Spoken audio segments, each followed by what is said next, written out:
Nang dari Tariu dirinya daratoni, maka dirinya sangat mudah hurak menggoyah diri karena memang ini aturin naik ke atas gawang gantung tali. Bukan hanya tentang tatanan berkehidupan dalam keseharian melalui warisan adat budayanya, namun nenek moyang suku Dayak juga hadir bila mana jiwa anak cucunya terancam dalam peristiwa-peristiwa genting. Adil Kak Talino, Bacuramin Kak Saruga, Pasengat Kak Cupata. Apa kabar saudara? Semoga selalu dalam keadaan sehat serta dilindungi dan diberkati oleh Cupata Tuhan. Di video kali ini kita akan mengulas garis besar tentang kekuatan supranatural suku Dayak Kalimantan yang dikenal dengan Tariu. Selamat menyaksikan.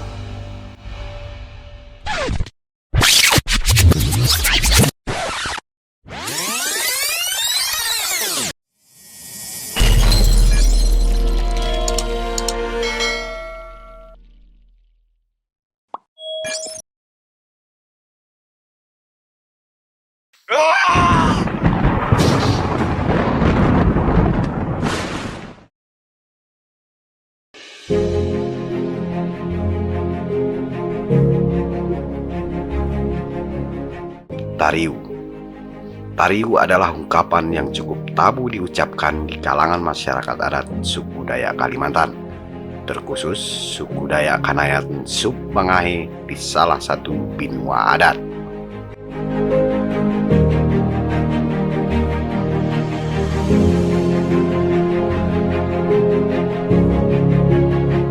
Tariu bukanlah istilah sebuah ilmu kanuragan atau sejenisnya. Tariu juga bukan sebutan untuk sebuah ajimat, namun Tariu adalah kekuatan supranatural tertinggi dalam sejarah mistis suku Dayak.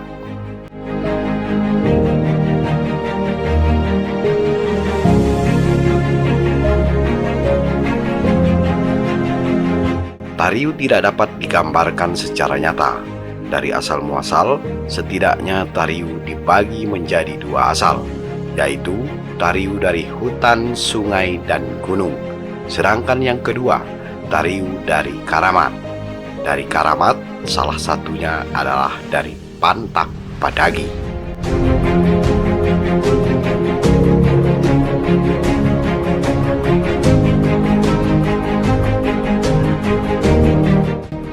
Menurut keyakinan beberapa para tua, Tariu adalah moyang Dayak yang sudah ada sejak zaman suku Dayak ada di muka bumi, dan mereka berada di alam lain, sehingga mereka dijuluki Tariu. Tariu bersemayam di antara langit dan bumi, yang dikenal dengan uang gantung tali.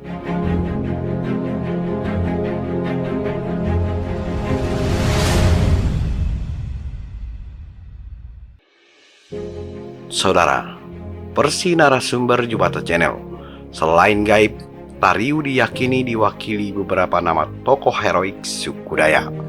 Di antaranya adalah Daratone. Di wilayah dimaksud pada situasi tertentu, yang paling sering dipanggil adalah Daratone. Dialah salah satunya yang menaungi tempat keramat dimaksud. Sedangkan Tariu dari hutan dan gunung diwakili oleh para gaib yang disebut Kamang oleh suku Dayak. Dan Kamang menaungi beberapa tempat di hutan, sungai, dan pegunungan.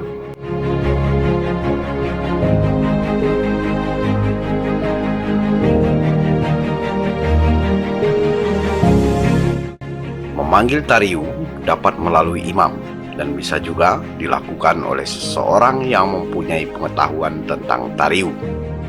Tentu saja orang tersebut harus keturunan suku Dayak asli. Bila bukan, maka pemanggilan akan sia-sia dan tidak akan ada perubahan apapun pada objek atau si pemanggil. Bahkan bisa saja membinasakan dirinya sendiri. Sebab darah keturunan tidak dapat dirubah, sehingga Tariu dapat membedakan Diyakini ikatan tersebut sudah ada sejak orang Dayak lahir, sehingga tidak akan dapat diwarisi orang atau suku lain. Dan dalam situasi tertentu, berkat tariu, orang Dayak mampu membedakan bau tubuh musuhnya.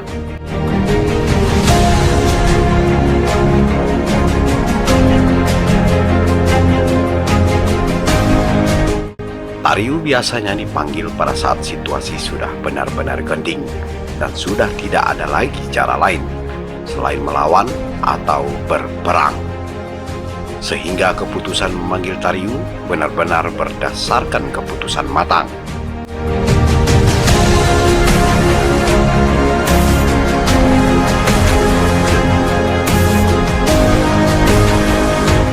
Pemanggilan tentu saja melalui ritual khusus yang syarat dengan kurban hewan.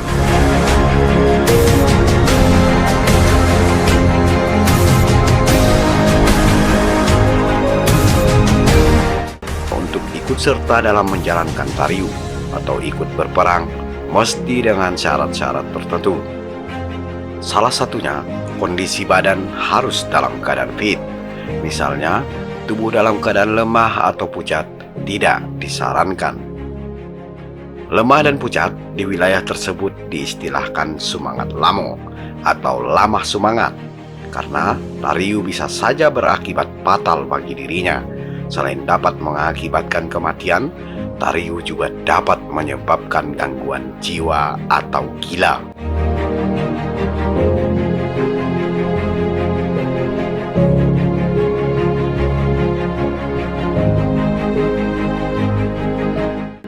Ketika tariu sudah turun, maka yang ikut dalam upacara tersebut akan mengalami hal-hal di luar kewajaran. Perasaan berani tumbuh berkali lipat. Tubuh mereka akan menjadi kuat, kekar, dan kebal akan senjata tajam. Dan teriakan-teriakan pun menjadi isyarat bahwa mereka sudah siap berperang.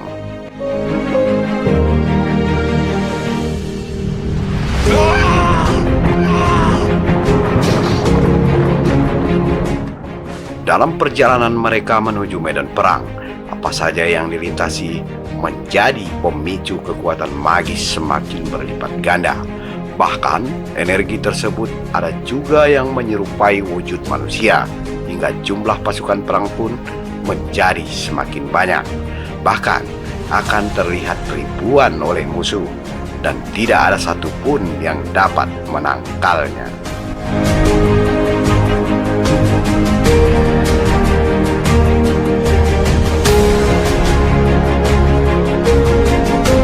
Tariu masuk ke dalam tubuh sebagai roh. Tariu berjalan seperti angin, dan tariu menjadi predator paling sadis di muka bumi.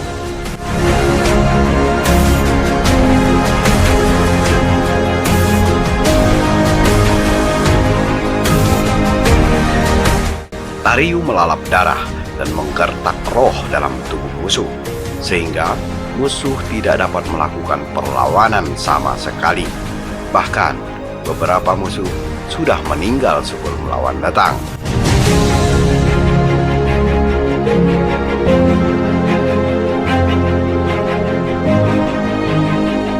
Tentu saja di luar logika manusia, namun hal tersebut dapat dituturkan dengan jelas oleh beberapa orang yang ikut langsung dalam beberapa peristiwa berdarah yang pernah ada.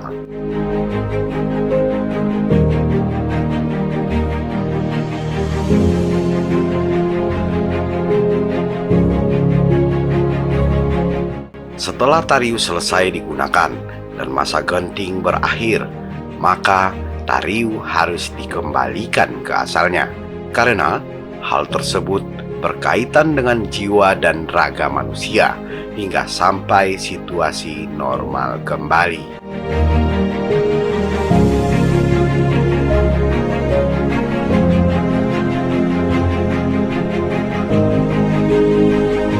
Saudaraku, tariu tidak dapat digunakan untuk kepentingan atau sengketa pribadi atau individu seseorang atau untuk keuntungan golongan tertentu.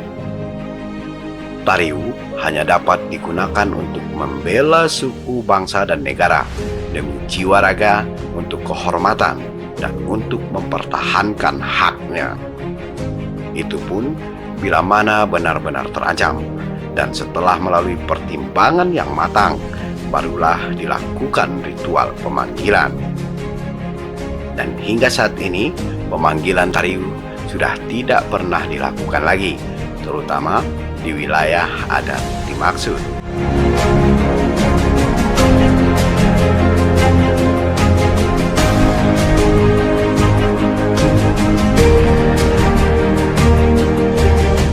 Saudara, terlepas dari kepercayaan kita masing-masing, semuanya kembali kepada diri kita sendiri.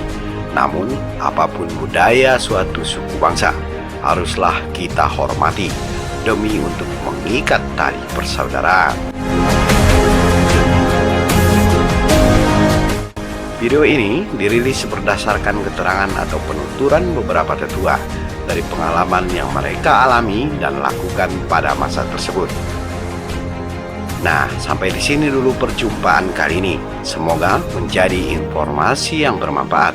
Sampai jumpa di video selanjutnya. Jangan lupa dukungannya dengan menekan tombol subscribe. Tekan lonceng supaya ada pemberitahuan dan bagikan kiranya menarik. Silahkan berkomentar bila ada tanggapan atau saran. Akhir kata, adil Kak Talino, bacuramin Kak Saruga, basengat Kak Jubata. Salam budaya.